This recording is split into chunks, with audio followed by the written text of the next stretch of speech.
Hi, Roy here on my channel, Roy Reads Anything, where I talk about things I've read that bring me enthusiasm. I'm trying to have a little corner of the world of enthusiasm about things. Okay, and today is Independent Bookstore Day in America. There is one over here, but that's not till like October. Um, but Nevertheless, who needs an excuse to celebrate independent book shops? Because they're a cool thing, without which our reading hobby would be a lot less interesting. So, yesterday I went on a little trip to a town called Chorley in Lancashire, and it's actually quite close to us, although hardly ever go there. But I was there on a specific mission. I had reason to believe that the public library had a Victorian periodical called the Chorley Weasel. So went there on the train, found the library, kind of a sort of Victorian style building of a kind, sort of civic building.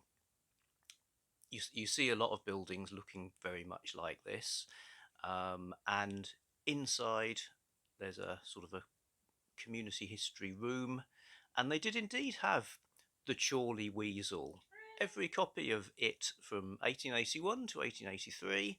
So I spent an hour or two making notes on those, and like, mission accomplished. So having buoyed up by my success in my Victorian mission, I thought I'd check out the bookshop in the town, and there is one called Ebb and Flow. So obviously liked it doubly because it had a cool name. Found Ebb and Flow, and it's amazing. It's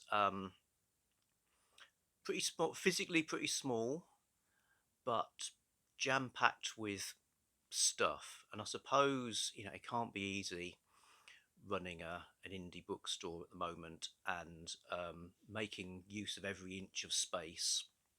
I guess that's part of it, and they've certainly done that.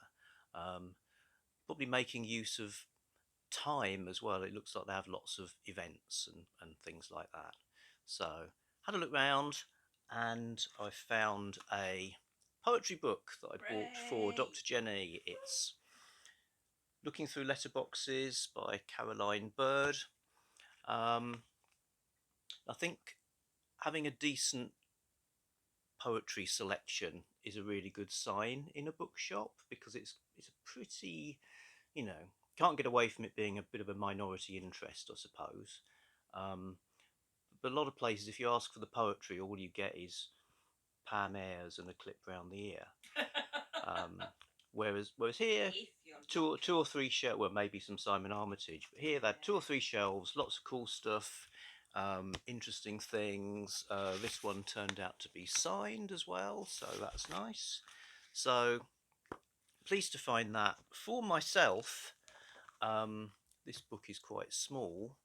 I found this book that is very large. It's 1,000-page chunker-malunker called Shadow Voices, 300 Years of Irish Genre Fiction. Hadn't come across this before, so it's edited by John Connolly. Big anthology, fantastic cover art, promising. It's done in a sort of Penny Dreadful style of artwork. Promises thieves, vampires, murderers, lovers, spectres, detectives, aliens, gangsters, monsters, fairies. So, okay, I mean, they kind of have me at thieves and vampires, really. It's, as well as being massive, it's, as it says, it's Irish genre fiction covering from the 18th century until really recently.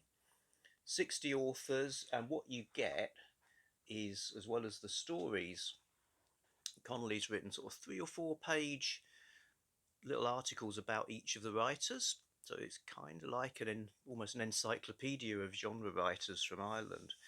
So really pleased with that, and that was on a sale shelf as well. So it was like, my God, found a great bargain. Um, and yes, was enthusiastic about that to want to lug it home. So hooray for independent bookshops! Hooray for Ebb and Flow in Chorley. Kind of wish we lived a bit closer. And that's that. Back soon with something else. Bye.